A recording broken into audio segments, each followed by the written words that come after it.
Hello guys, good morning. Welcome you once again in my test series of home science.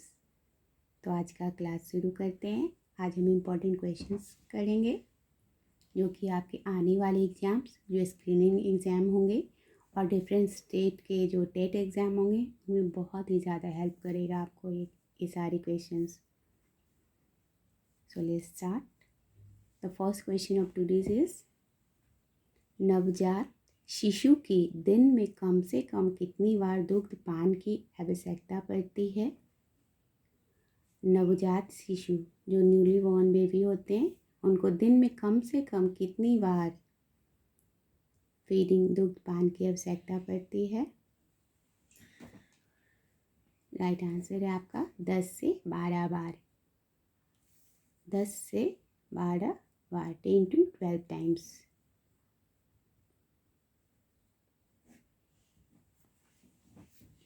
Next question है बच्चे को कितने महीने बाद दुग्ध पान जो माँ का होता है की आवश्यकता नहीं रहती है।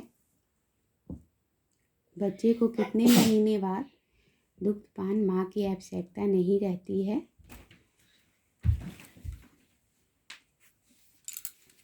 बच्चे को 9 महीने के बाद स्तनपान जो है बंद किया जा सकता है। बच्चे के लिए आप 9 महीने के बाद स्तनपान बंद किया जा सकता है।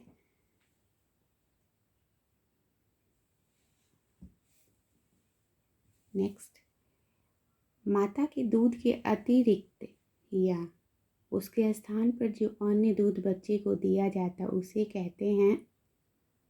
माता के दूध के अतिरिक्त या उसके स्थान पर जो अन्य दूध बच्चे को दिया जाता उसे कहते हैं फॉर्मूला।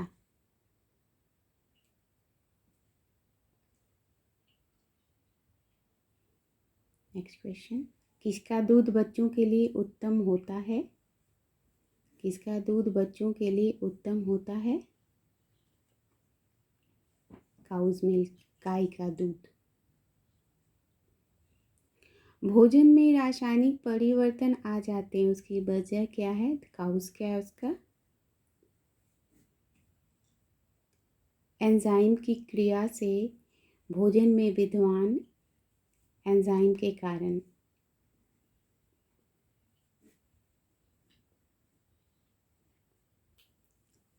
एंजाइम की क्रिया से भोजन में विद्यमान एंजाइम के कारण।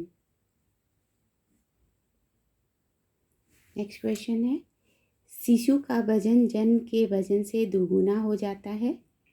शिशु का वजन है जन्म के वजन से दोगुना हो जाता है। 4 माह की अवस्था तक शिशु का वजन जन्म के वजन से दोगुना हो जाता है। 4 माह की अवस्था तक।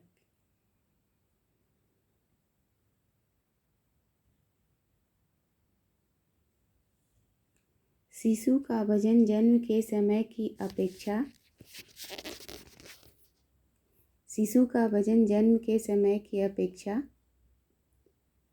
3 गुना हो जाता है।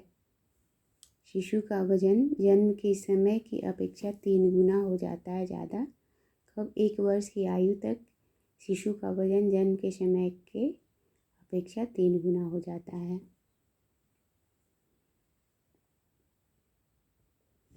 एक वर्ष की आयु तक बच्चा अपने जन्म का जो बर्थ के समय उसका वजन होता है उसका 3 गुना हो जाता है। SPCA का फुल फॉर्म होता है society for prevention of animals. SPCA society for prevention of animals.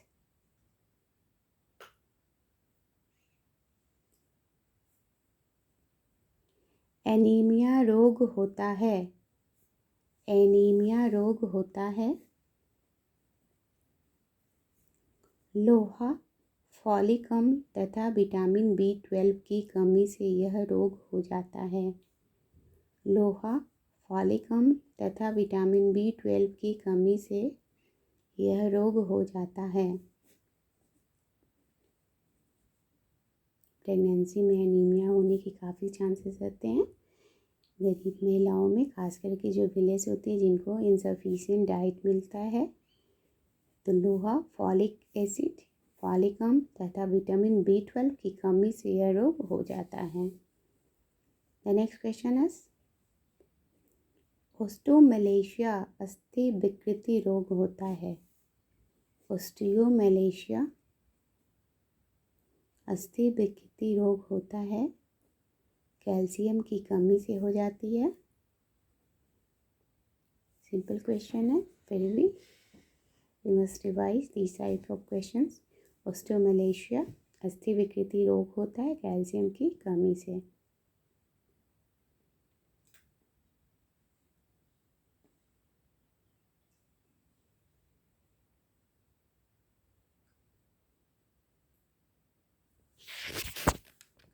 हम नेक्स्ट क्वेश्चन देखेंगे।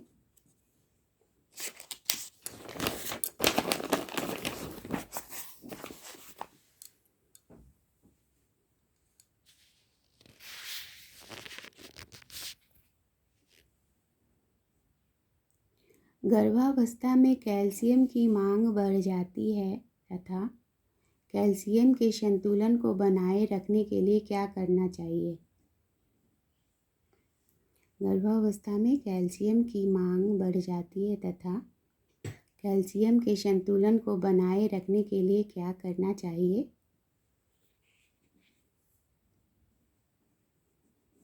कैल्शियम के संतुलन को बनाए रखने के लिए मैग्नीशियम को पर्याप्त मात्रा में लेना तथा फास्फोरस की मात्रा कम करना आवश्यक होता है। कैल्शियम के संतुलन को बनाए रखने के लिए मैग्नीशियम की पर्याप्त मात्रा में लेना तथा फास्फोरस की मात्रा कम करना आवश्यक होता है।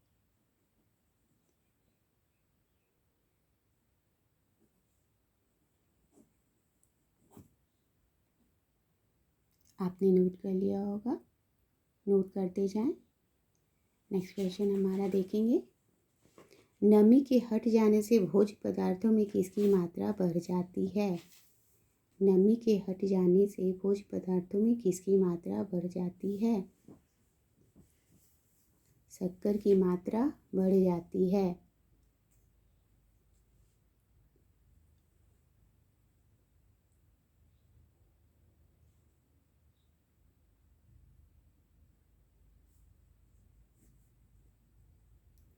माता के दूध का आधा प्रोटीन का अंश किस रूप में होता है जो कि सरलता से पचा पाता है शिशु? माता के दूध का आधा प्रोटीन का अंश किस रूप में होता है जो सरलता से पच जाता है? लैक्टोब्यूमिन के रूप में होता है। लैक्टोब्यूमिन के रूप में होता है।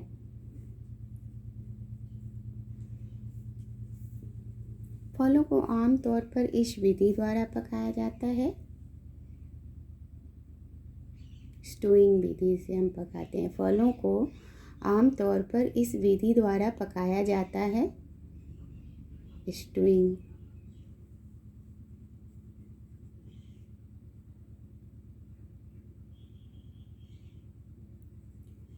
पच्चीस ग्राम गेहूं के आटे से बनी रोटी लगभग कितना कैलोरी प्रदान करेगी?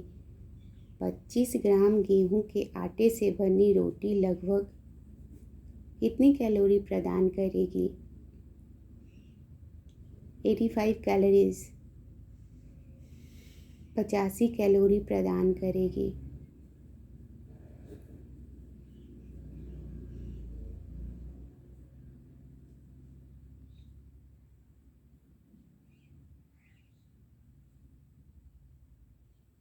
नेक्स्ट, उत्पादों तथा सेवाओं का उपलब्ध होना निम्न आय का स्रोत है। उत्पादों तथा सेवाओं का उपलब्ध होना निम्न आय का स्रोत है।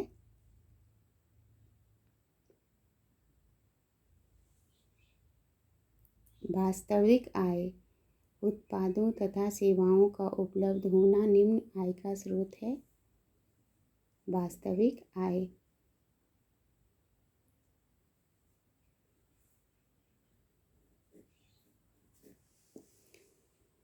डीपीटी का टीका निम्न से बचाव हेतु लगाया जाता है। डीपीटी का टीका निम्न से बचाव हेतु लगाया जाता है। गलघोंटू, काली खांसी, टिटनस। हम डीपीटी का टीका वैक्सीनेशन जो बच्चों में करते हैं, गलघोंटू, काली खांसी, टिटनस से उनका बचाव करता है। डीपीटी। नेक्स्ट, संज्ञानात्मक विकास, कॉग्निटिव डेवलपमेंट का सिद्धांत दिया था gene पियाजे। Famous theory given by gene पियाजे, cognitive development.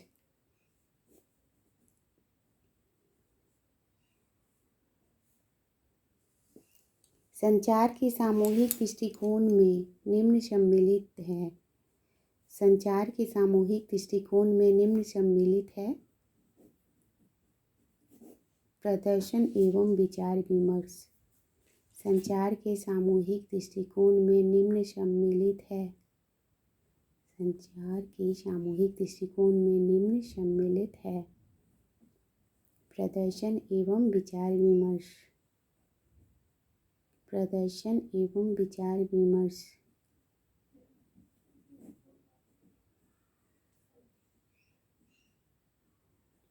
Pincer grasp इस उम्र में विकसित होता है। पिंसर ग्रास्प इस उम्र में विकसित होता है। 12 माह में। 1 साल की अवस्था में बच्चों में पिंसर ग्रास्प डेवलप हो जाता है। पिंसर ग्रास्प इस उम्र में विकसित होता है।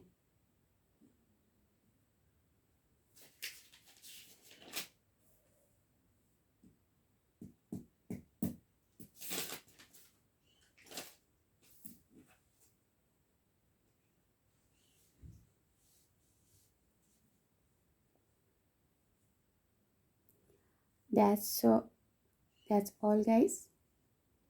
मिलते हैं नेक्स्ट वीडियो में। Thanks for watching. अगर आप नए हैं तो मेरे चैनल को सब्सक्राइब कर लीजिए। अगर वीडियो पसंद आ रहा तो लाइक कर दीजिए। Thank you.